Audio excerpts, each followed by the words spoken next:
We're speaking with County Commission candidates, District 3 candidates, Jerry Cameron and Paul Waldron. Tony, you want to start it off? Sure. Gentlemen, thank you both for joining us today. Thank you for the invite. Absolutely. Yes, thank you. We'd like to begin with giving you an opportunity each to tell us about yourself first, and then also a little bit about why you're running for this position. Can you go ahead? Well, my name is Jerry Cameron, and I am a candidate for District 3 County Commission. I have a long history in both the private sector and the public sector. I have been a police chief in 2 different jurisdictions. I've been a public works director, I've been a city manager, and I was the assistant county administrator here up until last August. The end of last August, I'd been there for almost 10 years. So I am very familiar with the St. Johns County government. I was very privileged to be on the team that helped see us through the downturn, where our budget was cut by nearly 25% at one point, our revenues, and to bring the county out of that in a excellent financial condition, where we had built our reserves to one of the highest points in the history of the county, and we had also continued providing services through that and had our bond ratings increased by 2 levels at a time when most jurisdictions were having the bond ratings decreased, and many jurisdictions, local governments, were declaring bankruptcy. So I think that I understand the challenges that we are facing, which are significant due to a number of things, including property tax reform, our strategy for deferred maintenance to see us through the downturn, and property tax reform, tremendous growth, and an explosion in our tourism industry. I think I have a good understanding of all of those issues, and I have a proven track record that I think I can address those. Thank you. Well, I'm Paul Waldron, and candidate for County Commissioner. I'm born and raised here, went to local schools here, graduated from San Jose High in 1986, Flagler College with a business administration degree in 1991. Owner-operator of Harry's Curb Mart on State Road 16, plus I have a rental company that we do rentals out of. Want to bring my business approach to the county. You know, as a lifelong resident, I've seen it grow for better or for worse, whichever way you want to see it, and things have definitely changed in my lifetime here, and they continue to change as we go. Want to bring more of a business approach to the county and how we operate our funds, ever remembering this the taxpayers' money, not the county's, and look at each department and make sure we're as frugal as possible in every department, not overspending or wasting money before we have any increases at all, that make sure the county's operating as efficiently as it possibly can as a government. And in business, we do that every day, and we've run that for years in different businesses. I've been part of Asher Lodge, been past master there, ran the budget there, ran the budget for San Jose Shrine Club, ran events for the San Jose Shrine Club, and helped do the chowder debates and other fundraising events. So I have a grasp of working with other people's money as well as my own. And 2, as businesses, we survived the downturns, and it was with our own money, which made it a lot harder to do, and worked hard through that to try to get through and starting to pick back up, and the county and the economic part of the county starting to grow. And I do have a minor in economics, so I do have a good feel of what economic issues are, and ready to embrace the future, but remembering the past in St. Johns County. Thank you. Let me see if I can just not waste a question and ask you what Sure. what the number 1 challenge in the county is. Could we agree it's growth, or is it not? I'm not putting words in your mouth, but if not, please go ahead. I would say it's growth, and with that infrastructure. We're way behind on getting roads built, and we need to get back to that and try to control. My opinion on the growth part of it is that they're within the law that we have now. The county shouldn't try to impede it and stop it. There's nothing we can really do legally to stop it, which put the county at risk for lawsuits. So if a development comes within the law, I don't think we should concede anything to them to try to make it more profitable for them. We do have to try to draw a lot of manufacturing jobs and business jobs to the county, and that's something we need to address, and probably concessions towards that development itself. But as far as housing, I mean, we're booming at the seams, and I mean, if we didn't approve another development right now, I think there's up to 70,000 houses that could be built. Is that, my numbers are pretty close, but it's about that from what I read in the paper on that. So. Well, you touched on where I was kind of getting with this, and it seems to me that, or it doesn't seem to me, it seems to a growing number of people that the growth, we're calling it runaway growth, isn't due to bad comprehensive plan or bad land use regulations. Where the real crunch comes in is with the exceptions and the variances given to the developers to increase density, increase the usage. And I guess the question straight up for you is it, as a county commissioner, would you consider kind of your responsibility to maximize profits for residential developers or commercial developers? Or newspapers. Or newspapers. I don't think it's up to the county commission to pick out any industry and to underwrite it or subsidize it to the exclusion of the general economy, which I think that we do have an obligation to foster. The question about growth is a little bit of a red herring, because it would be easy as a politician to come in and say, we're going to stop growth, we're going to arrest growth, we're going to do everything we can. The simple fact is that there are 70,000 houses approved that have not yet been built. And our average consumption of that inventory is about 2,500 a year. That means that we have approximately a 30-year inventory supply.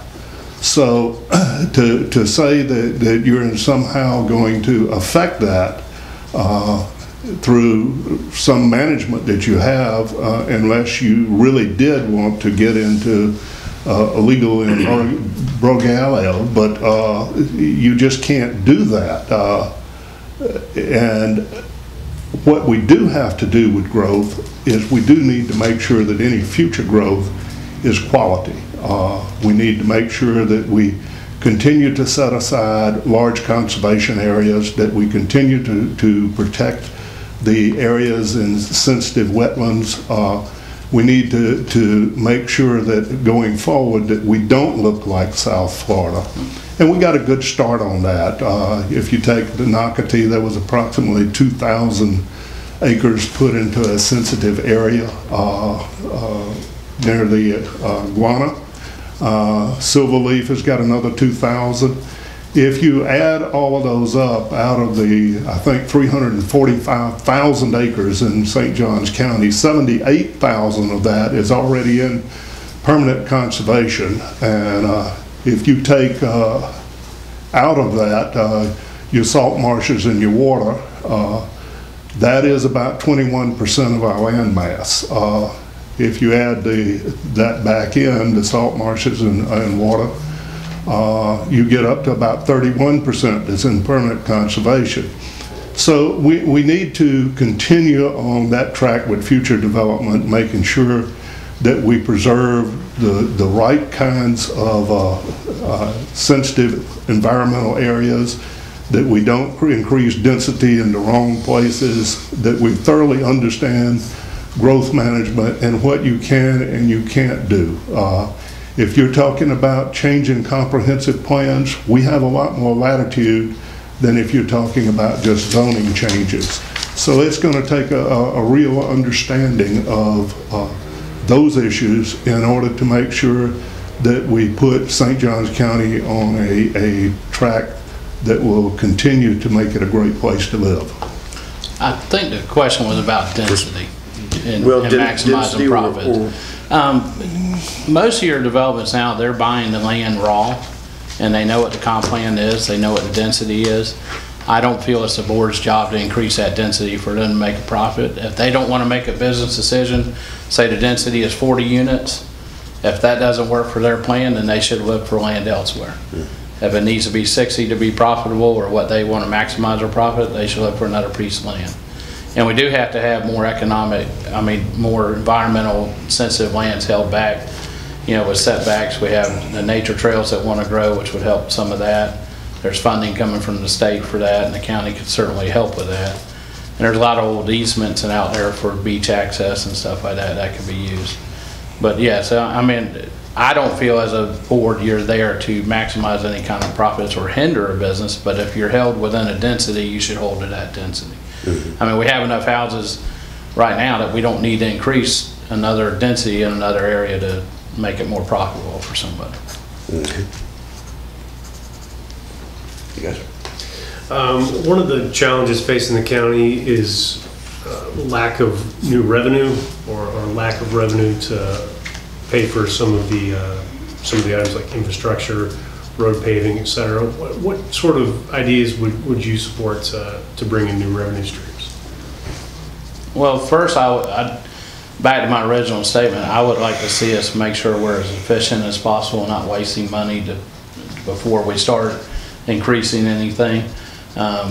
We need to hold the developers that are building now to increasing the roads, but we do have to try to stand on our own to build some roads, and that would come through money saving, or as we pay some of the debt off on like the amphitheater and other units, we could use that money towards roads. We've fallen way behind, especially in the south part of the county. We have not a whole lot running north and south, which needs to be addressed to get some of the pressure off of US 1, which would help out the city of St. Augustine. So I'd like to see us work with other municipalities like that and maybe try to get them to pitch in, because if we could draw some of the pressure off US 1, move some of that traffic west, it could cause the traffic problem in St. Augustine to be helped out. Same with the city, you know, over in St. Augustine Beach. And instead of trying to argue back and forth between boards and ignore each other and act like you're not together, you should be working on it together for the future. And one of the biggest, you know, it's like the traffic studies and stuff like that. We know we have a traffic problem. I don't know why we keep throwing money at traffic studies or a lot of the studies.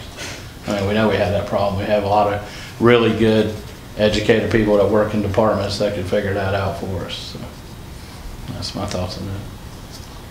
Sure. Well, I think that you've hit on the crux of the matter. With property tax reform, the amount of revenues that are coming into the county have been substantially changed. We're actually working under a completely different algorithm than we were. There was a period, I think back in 2005 or so, that we had a 25%, maybe even 28%, no, it's 22% increase in 1 year in valuations. That's not going to happen again. When you look at what St. Johns County is, and it is #1 in about everything you can measure, including some people don't like the term, including the quality of life. We actually, out of New York Times, did a survey of about 3,500 counties, and we were in the top 4% as far as quality of life, and we're #1 in Florida as far as quality of life is concerned. And if you consider that Tax Watch in 2011-2012 put us out of the 67 counties, 66 as far as what we pay per $1,000 per capita of income. So there is a lot of efficiency that's already there, or you wouldn't be achieving those kinds of numbers. What we have to decide is what we want to be in the future.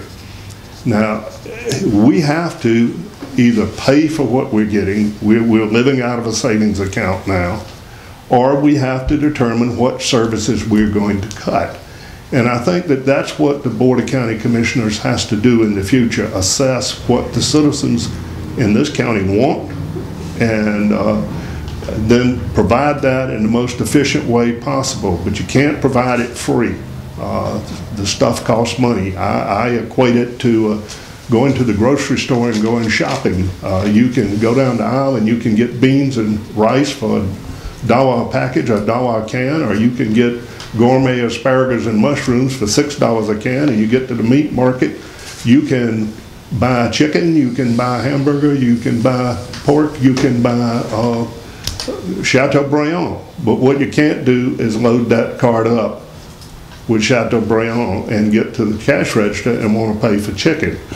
You have to pay for what you get, but I believe the commission needs to understand what this community as a whole wants, and then provide it in the most efficient way possible.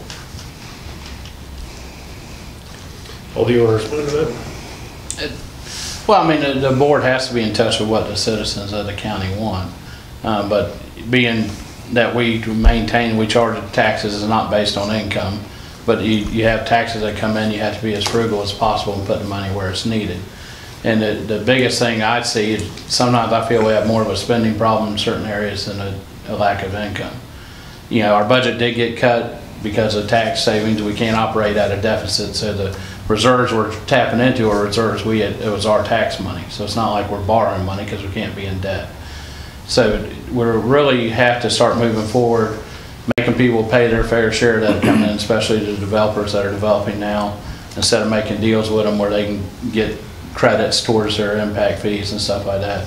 Hold people accountable for what they're bringing to the county as far as infrastructure needs. And yeah, you know, in the past we've done things like when they built the pier, they did $1 million a year for the pier. I don't know if you remember that. They built it and it was done. And projects may come up like that if the community wants it and they'll vote for it, and you put it on the ballot and they want to vote for it, do it 1 year and get it built, then the people have the saying in that. You know, some items like that to me are bigger than 5 people deciding for the county. I mean, we're there to represent you, but you know, as something when it comes to you spending your money or having to pay more money, some more decision has to come from you. And on things like that, I think the people should decide how they want to pay for it moving forward. Would either of you be in favor of revisiting the question of a half cent or a full cent sales tax going on a referendum? Well, I think that I would never vote against letting people decide how they want to pay for something, but we do need to decide what it is they want to pay for it. I think John Adams once said that facts are stubborn things, and the facts are, and we keep talking about efficiency, the facts are that in 2007, we were at about $733 million on the total county budget. We're passing a budget this year that's somewhere in the neighborhood of 600 million, maybe slightly above it, but not much, depending on what the commission finally does. During that period of time, our population increased by better than 53,000 people. The impacts on our libraries, our request for library services increased by 33%. Animal control's request increased it by 75%. I think code enforcement was up over 120%. When your revenues are dropping dramatically and your demand for services is going up, that is completely unlike any private sector business that's out there. When your revenues fall, it's because your business and your demand for your products and services fell off. It's exactly opposite in the county. We have occurring every year right now a $4 million deficit in pavement management. That means every year that goes by, we don't do $4 million worth of work to our roads that we should do to keep them in good shape. At the end of that path is a disaster, because while it costs us about $12,000 per linear mile of road to maintain it, it will cost us between $2.5 and $5.5 million a linear mile if we have to start putting in roads. So that is something we can't do. We don't have plans to address this. That is what we need, to say what our course is going to be and to follow it through. We got a pier out there that every engineer says that is going to fall into the ocean in 4 to 8 years. It's going to cost $14 million in today's dollars to put it back. There's no plan. If it fell into the ocean in the next nor'easter, there is no plan to put it back. That's simply unacceptable. We need to figure out how to maintain what we already have. And you know, if you look at the efficiency, you look at the increase in demands and populations, and you look at the decrease in revenues, there is a huge efficiency factor there. You want to respond to that? Well, the county did well. Part of the question you asked as a taxpayer, now the other, if we cut the budget by $100 million, what were we spending $100 million on the year before? And also you look at what has coming forward, and I'm not trying to cause a argument or a pick, but I mean, if you were there when we made it through rough times and we did all this, what plan did the county staff and the administration come up with for the board? The board's ever changing. I mean, the board changes every 2 years right now. We haven't hardly had anybody reelected. So, yeah, we need a plan, but it should come from the staff more towards the board to recommend what plan moving forward. And you have to work together as a group instead of arguing over how it's going to be. I mean, everybody understands that it's going to cost money to get to where you're at. But when you go out there and you look at what's going on a day-to-day basis, people are upset right now. They don't like government at all. I mean, the people don't have faith in the county government, the state government, or federal government. It's gone away. And it's really gotten worse as the time goes on. And you know, the presidential election this year has brought that out more and more, and the local elections are going to probably bring it out towards the end, and people are just upset right now. And they feel that they're not getting what they should for their tax dollars. And moving forward, we do have to make a plan to move forward, but you got to have everything on the table, have it out in the open where the people understand. Transparency is big to me. I think we should have more meetings in the evening where everybody can come and discuss their thing. Public speaking is hard enough. I mean, I'm nervous today sitting here talking. It's the first time I've been filmed like this. But to have a citizen come and they sit at the board, you got 5 to 10 people looking down on you. You got a sign up there that says 3 minutes, and you're sitting there watching the clock, trying to explain your side of something from a taxpayer is very, very hard for them to do. We have to make it easier for them to contact their commissioners, and I feel that the commissioners need to respond and go see the people's concerns. And growing up here, and that's something I was taught my whole life when my father was a commissioner, we rode around every weekend. We went from Ponte Vedra to Flagler Estates out to Julian Creek and back down near favorite dikes, and you went and saw everybody, no matter what your district was. And right now, I mean, the agenda to me should be more descriptive of what's coming up for the people to understand, rather than just say it's this PUD and they have to go try to look at it, because older people don't go on the internet and look at what's coming up for a rezoning or what's coming up in front of the board to be voted on. And it's hard for working people to get to a meeting that's during the day while they're working. And they can't take off, and especially through the tough times, a lot of people starting new jobs only have a week off. They can't take a day off to come down there and listen to a board meeting. So we have to somehow be more representative of the people of the county and think of their needs instead of worrying about what the commissioner's needs and the staff's needs are. And that's, I mean, we work for the people of St. Johns County. And it's their money we're spending, it's their money we should protect. Jerry, do you think the schedule that the commission keeps makes it accessible to the average resident in the county, or should it be? Well, it certainly doesn't make it accessible to working people, and there is I'd be all in favor of giving it a trial run for 6 months or a year to see if you actually got the attendance, because my experience in other places that had night meetings is we didn't get a significantly bigger turnout than we got during day meetings, and that's something that costs money when you have to pull in staff, particularly with the revisions in the Fair Labor Standards Act and who can be considered management and who is an exempt employee and who is not. It costs considerable money when you deviate from normal business hours where those people have to be there, and then hold them over for meetings at night. That cost can run up significantly. But if it's a benefit to the community and the community wants to do that, I'd just as soon be there at night as during the day. You can get the lawyers on overtime though, Jerry. That could be a problem because there's a bunch of them there.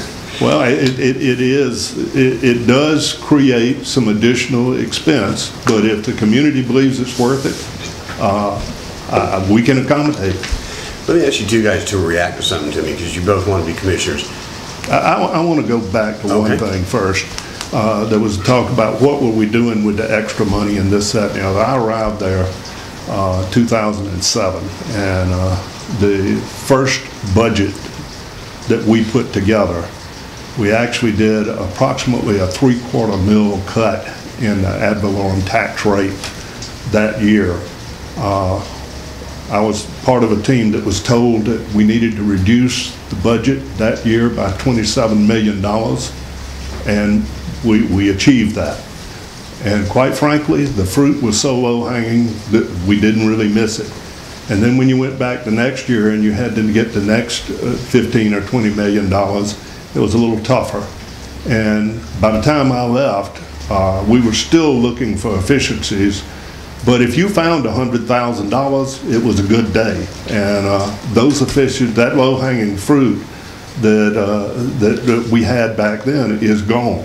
And we are faced with a population that will be a 250,000 people by no later than 2025. You just have to figure out how to provide those services, and the people that we have coming in want urban services. They come from urban areas. They do not understand how you cannot have a library in every neighborhood, and they do not understand why the police can't be there in 3 minutes, and they have a different set of expectations than the original citizens that were in St. Johns County when you only had Francis Field and the courthouse, and that was about it. Well, that's, back then they moved, if you wanted municipal services, you moved to the city. That's correct. That's no longer the case. Expected out in the country, and that makes it tough on the government. Yep. We're trying to provide municipal services at a large scale, and that's really uncalled. You don't see it in a lot of areas at all. I mean, I don't, so that does make it tough on the board. We actually provide more municipal services than the municipalities now. Yes. I just wanted you guys to ask you a question because you want to be commissioners. How did both of you react to Jeb Smith's comments the other day? Is that commissioner-like? Was he on target? Was he off base? I just wondered how both of you saw it. You both know what I'm talking about, yes. right? Okay. Which is the one about not trusting? Yes. You can go first here if you like. I'm not going to comment on a city commissioner. Okay. That's just not going to do that. Well, I stated a minute ago that there's a lot of people that don't trust the government right now. I mean, that's tough, and I think that's what more his statement was. And there was other statements made by other commissioners that were very disturbing, I mean, at that time. Especially when you have one says that the future board will vote for something, like he already knows what the future board will vote for and who that would be. I mean, that was more disturbing to me than Jeb's comments. And I think Jeb did a good job sticking up for what he believes, and that's, and I admire him for doing that. He hasn't wavered at all on anything like that, and he stood up for what he believed that day and said it, and and people need to hear it in open. You're having a meeting, and if you feel that way, you need to say it. Now, I'm not 100% great with the bickering back and forth. I think that's counterproductive, but and that's what we've gotten to. I am surprised to hear that a commissioner, I don't know which one he's talking about, would say what a future board's going to vote for. That to me would be a very unwise thing for a commissioner to do.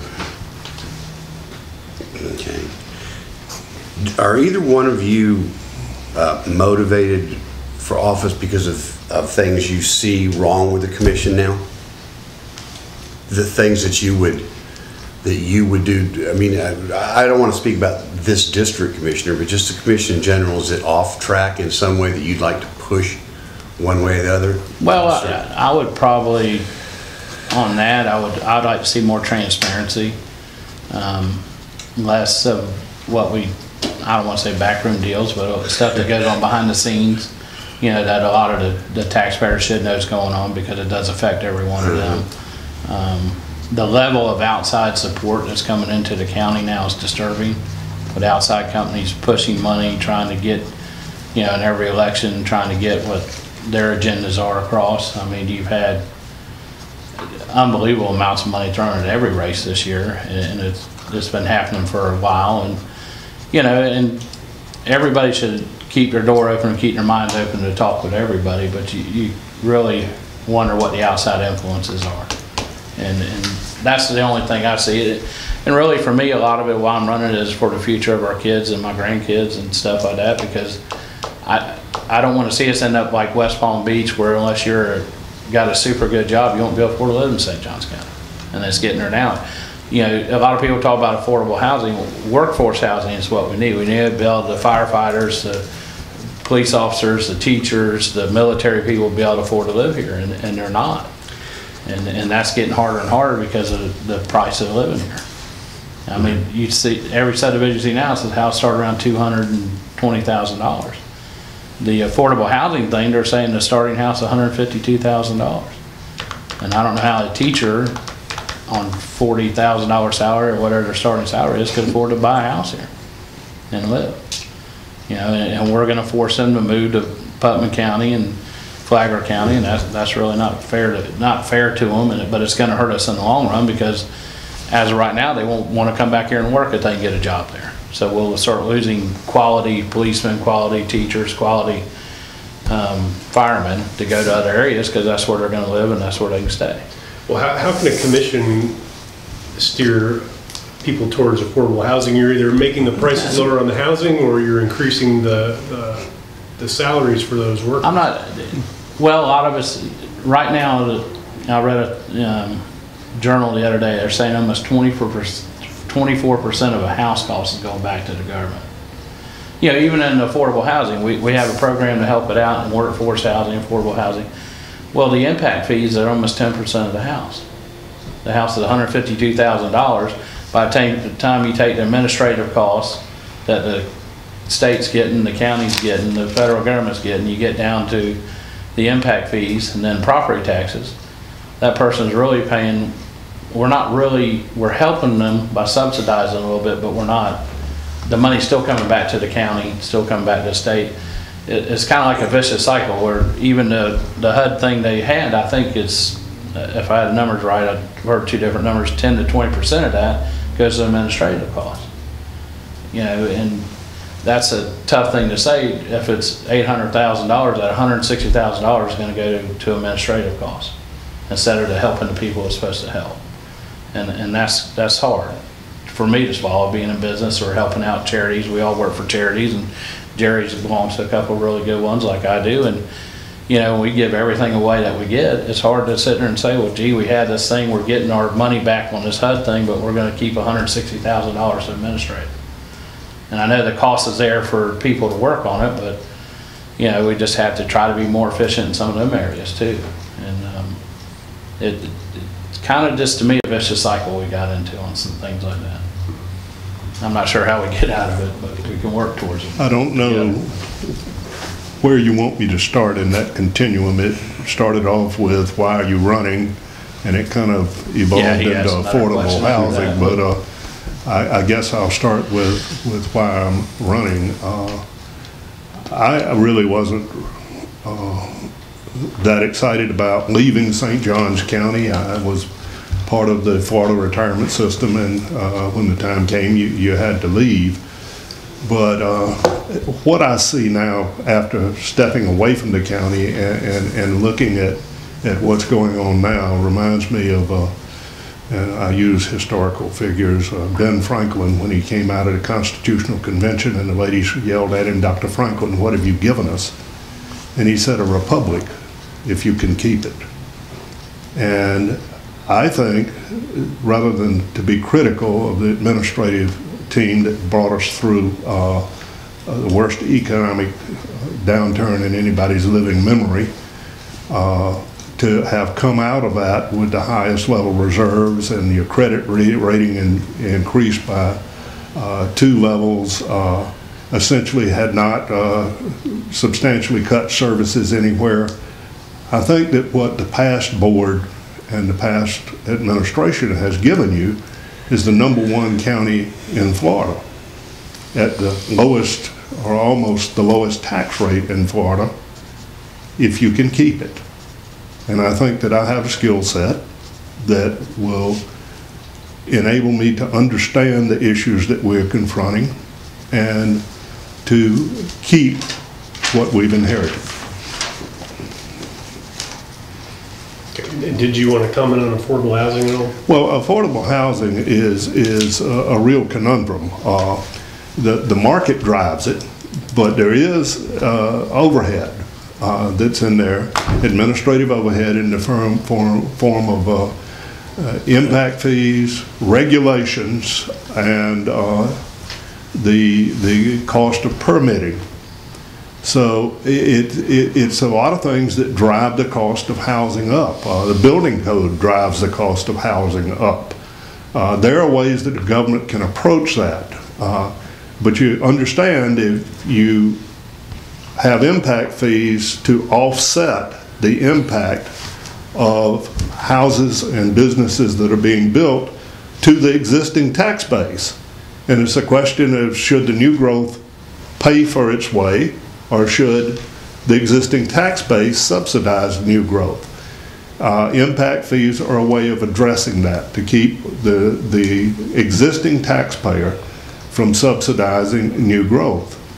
Now, that's in theory. It does have the effect of driving up the cost of all housing. But when it drives up the cost of housing on the lower end, that creates some barriers for people in the lower demographic. So you can waive those impact fees. Actually, technically, you have to pay them for the person, but essentially, as a government person, you take it out of one pocket and put it in the other. And you can expedite their permitting process. And you can do some things with zoning, and it's back to the density issue. If you increase the density some, you can get the prices of houses down. There's actually, with our rules and regulations and cost associated with building, there is a discouragement for multifamily and extremely affordable housing. I think that one of the ways you address that is the way that I was working on when I left the county, is you build partnerships with people like Habitat for Humanity, Ability Housing, some of those folks, and you try to get in some of that very affordable or even some subsidized housing in order to keep your workforce even. But you have to be able to build those partnerships, and you have to be able to know which of these regulations can be changed and altered and which can't. There's a pretty good learning curve to doing that. Last question. What haven't we perhaps asked you or asked you, Matthew, that you might want to talk about that we didn't bring up? You want to take that on? No, not really at this time. I mean, I appreciate y'all allowing us to speak, and in a forum like this, it's definitely nicer to have an open conversation. I mean, you could really do this for hours about what we each feel and different things. And one thing I want to say, there is a learning curve, but I mean, business people are more than capable of doing the job, and they can look at it and learn real quickly. And a lot of it too is, like you said, it's sort of it's like with the money, he said he take one from one pocket, put it in another. Some of that right there is the way the budgeting's done is different in business, but it's capable of being understood. And I don't feel I'd have any problem doing that at all. And really look forward to trying to work for the people of St. Johns County and bring a approach of transparency and integrity and honesty to everybody about every situation. And that's what I look forward to doing for them.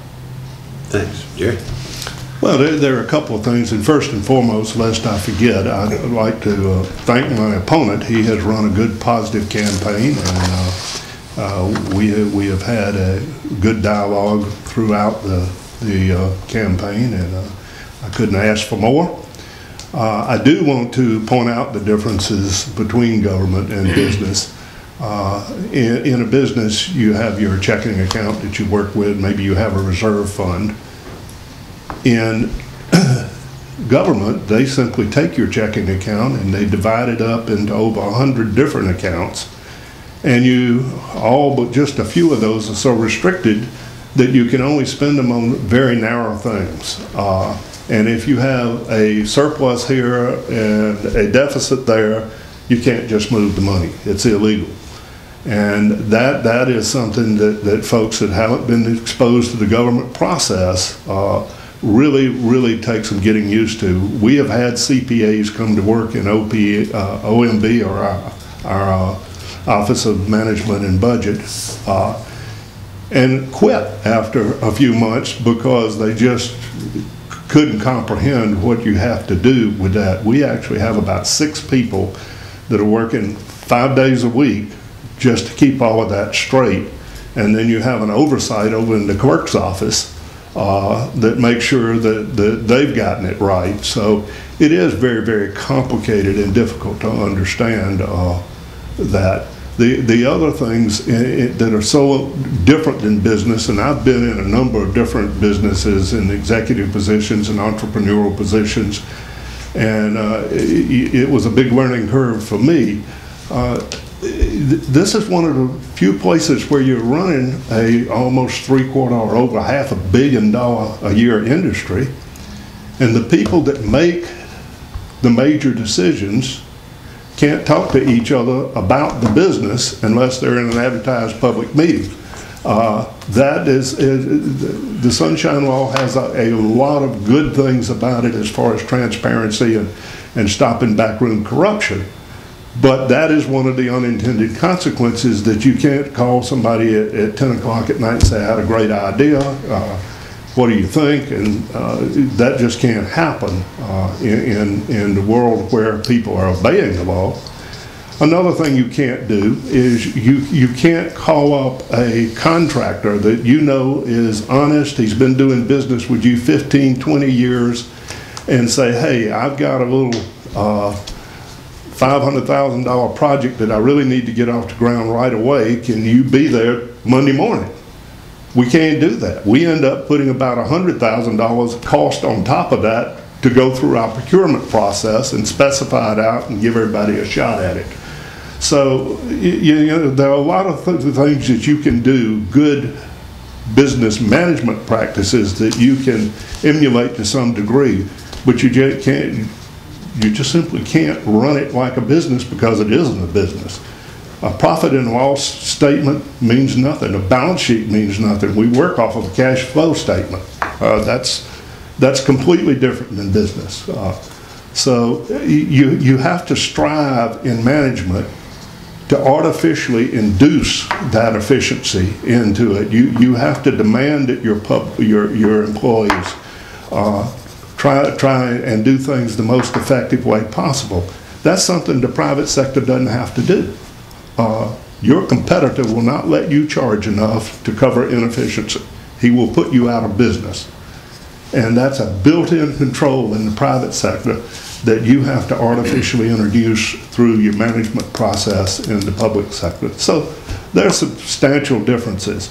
It's been a great process for me. I've gone back to many of the places that I went to on a routine basis anyway when I was assistant administrator, because I was out in the community and the various neighborhood associations and the Round Table and the Ponte Vedra Coalition and all of those things on a monthly basis.